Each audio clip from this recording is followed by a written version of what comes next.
Hold up, nerd. I heard that it's your birthday today and Mrs. Palmer gave you a sweet roll. Hand it over, nerd. I want that sweet roll, and if you're not going to give it to me willingly, I'm going to have to beat it out of you. Whoa. Whoa. Hold up, nerd. Hold up, man. Let's not do anything drastic.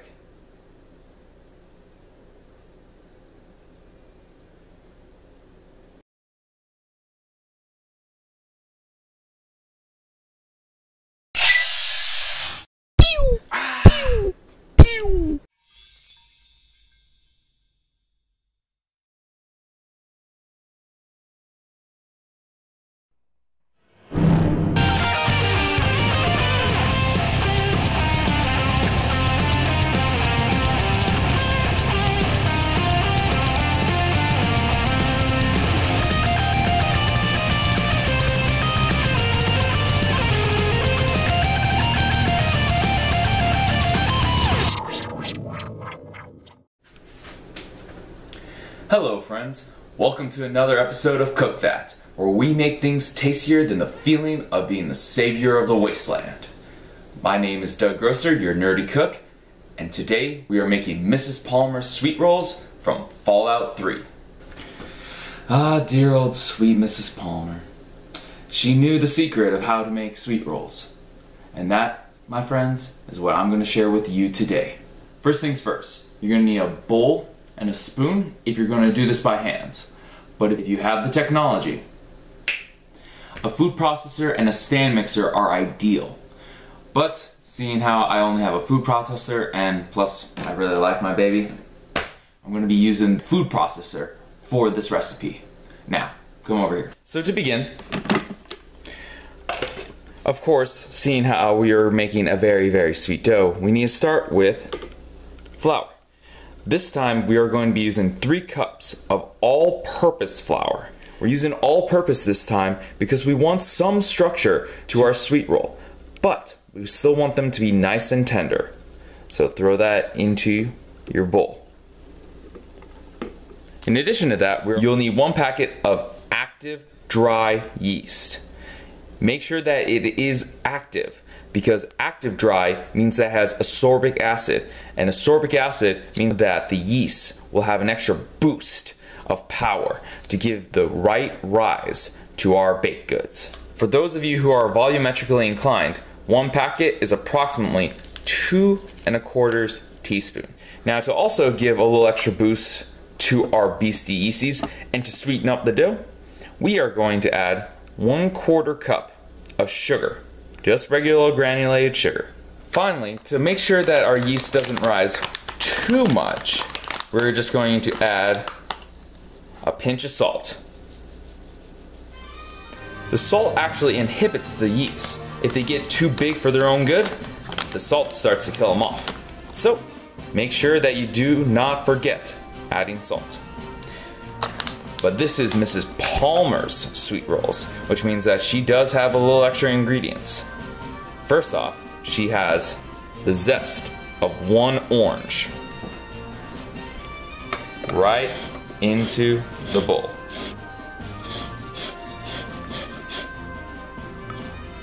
There we go. And just a couple extra spices.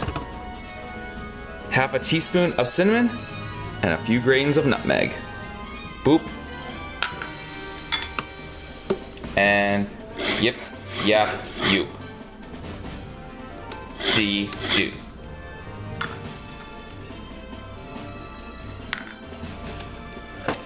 Now, before we go any farther, let's mix up this bad boy.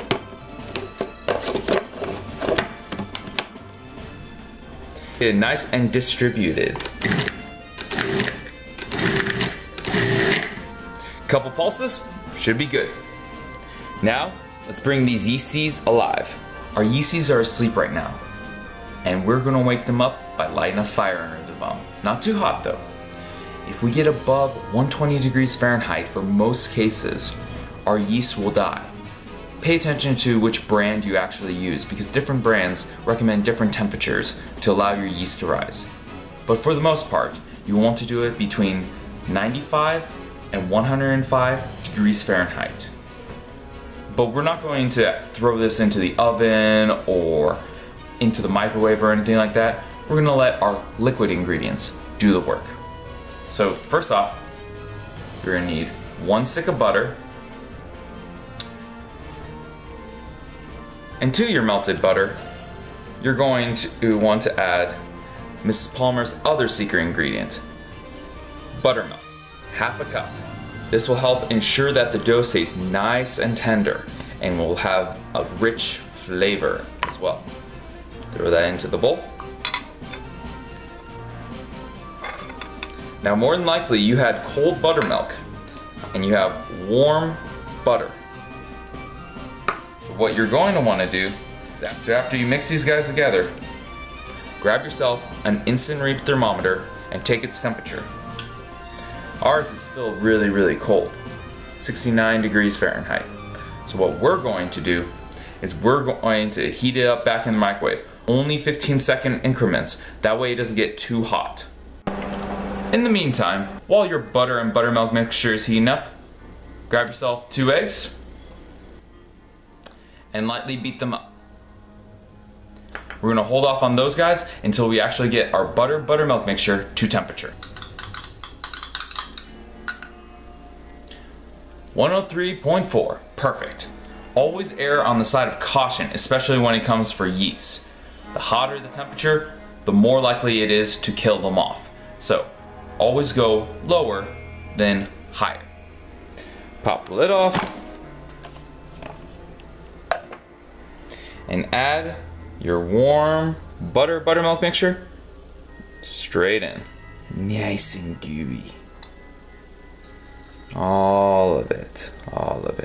And this is why I love rubber spatulas. Rubber spatulas make sure that you get every last bit of goodness out.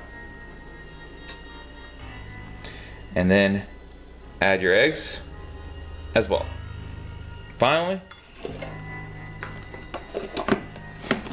make your technology do the work.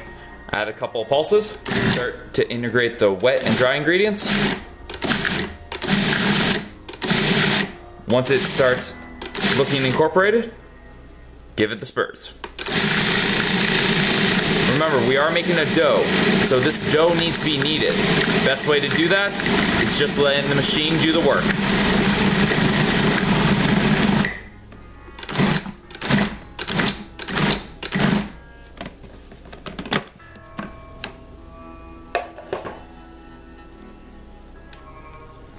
And a nice springy dough will come about from it. Now, as you can see, with our food processor method, there are some bits and pieces out. So what we're going to do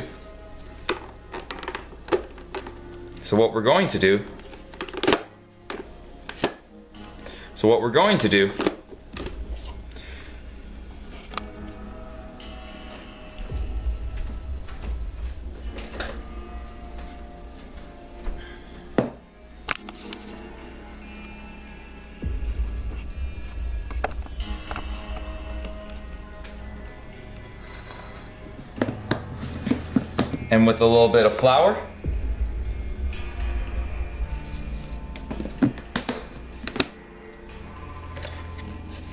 turn it out.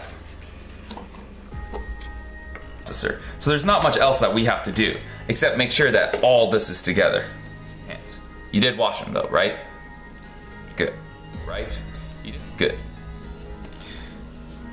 Knead it all together, make sure that all your dough gets, meaning only using the tops of your palms, makes for a very knead for maybe a minute only, until everything comes together.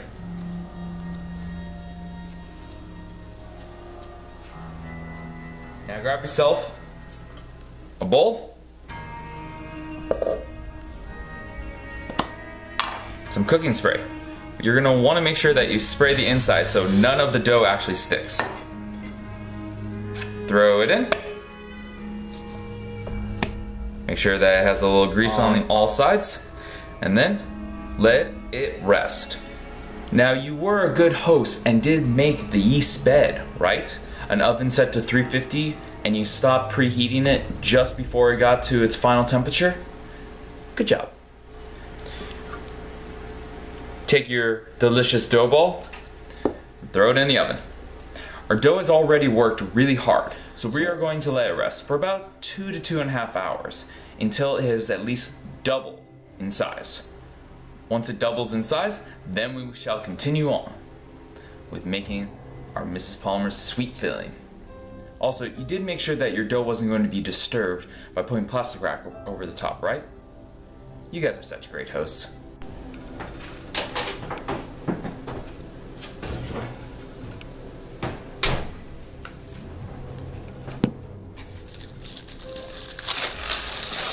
Oh, look at our little dough baby. Oh, it's so cute. Oh, dough baby made a stinky, but a good stinky. It smells good. Now, time to wake this bad boy up. So, let's roll it out. Throw on a little more flour. And get this bad boy to a 9 by 13. The best way to make sure that you have a proper and even roll, use your fingers on your rolling pin rather than your palms. If you put too much pressure by using your palms, what you'll end up having are indentations. Best way to avoid that, use even finger motion.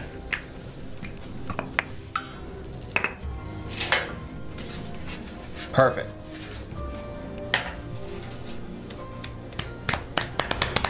All right. Let's begin by putting down our filling. Take 2 tablespoons of melted butter with a teaspoon of vanilla extract. Mix them together and add just a pinch of salt right into the mixture. This way we get a little sweet and saltiness going through. Take your mixture and rub it all along your dough. Don't worry about getting the borders because our filling, brown sugar, is only going to go 1/2 inch away from the edges. Now, take a cup of brown sugar and fill it all around. If you want to make Mrs. Palmer's cinnamon rolls rather than sweet rolls, add 1 teaspoon of cinnamon to this. But we're just going to do sweet rolls today. Break up any clumps, which I keep finding. Oh my gosh, so many clumps. And pat it all along. Make a nice even layer. Make sure that you have a 1/2 inch border from the outside on all directions. Make sure you pat it nice and firmly all down. Once you're all set, grab one of the longer ends away from you. Roll it all around. Start rolling it up towards you. Trying to make them as firm as possible. As firmly wound as possible. Till you got yourself a sweet snake. That, my friends, is a sweet snake. Make sure that your seam is rolled up and firmly attached. Don't worry if it looks a little lopsided. You can always just squeeze it to a proper length. Now our dough is nice and thick, so we don't even need to have any kind of fancy cutter. We just need a simple knife. Mark out where you're going to cut and go slowly back and forth, like a seesaw, back and forth until you get down to the bottom. And there is your beautiful sweet roll. Continue with the rest of them while filling a 9 by 13 pan. And voila! We have our beautiful, beautiful sweet rolls. Now we have 2 options. If we want to bake these today, we can just cover them up and leave them out for 1 hour. This will give them time to have their second rise, and then we can bake them. But I know you want the very best sweet rolls as possible. It is your special birthday after all, and Mrs. Palmer took so much time and effort. So we gotta make sure that these are the best ones ever for you. So you're gonna do that by putting some plastic wrap over the top and put them into your fridge. Now, these guys need at least 8 hours to do their business, but overnight will be even better. You can even leave these in for up to 16 hours. The longer you wait, the better. Remember, it is worth the wait.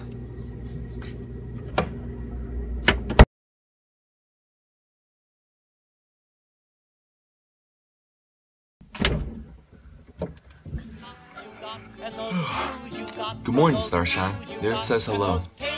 Now, take your sweet rolls and let them come to room temperature out on the counter. This will take about an hour.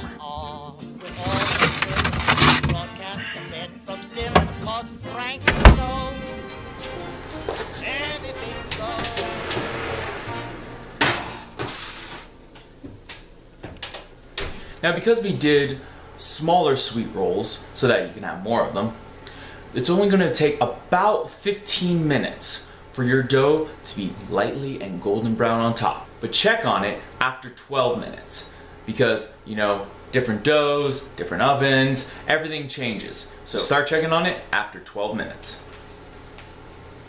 And now for our sweet glaze.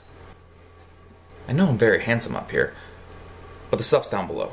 And this glaze could not be easier to make. All you need, 3 cups of confectioner sugar, about half a cup of half and half, and 1 teaspoon of vanilla with just a little pinch of salt.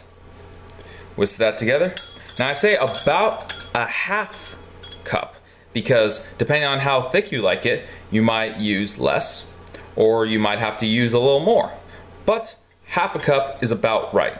You're going to have the consistency of maple syrup. Very thick, rich, but still runny. So, all you gotta do, make a little well and start pouring in. Start with half your liquid and mix it until it's combined. Make sure you scrape down the sides so that you can get all your powdered sugar in. Now this thick mass is about 1/3 of a cup of our liquid. So today I was right on the money. We used up all our liquid and we have a delicious frosting to go right on our sweet rolls. Now you can cover your frosting and leave in the fridge for up to a day if you need to. But we're gonna make them today, so leave it out until your sweet rolls are baked and ready for consumption. Some rain must fall, but too much is falling in my... Happy birthday again. Now Mrs. Palmer's sweet rolls are just to die for. So there you go. Oh, don't worry about me. Mrs. Palmer gave me the secret to her sweet rolls. I can make them anytime I want, so don't worry about that. Now if you excuse me, I gotta get out of this vault. The overseer has overstepped his reach, and I want my freedom. So, time to enter the wasteland. And as always, stay awesome and stay weird. I'm coming for ya! Into each line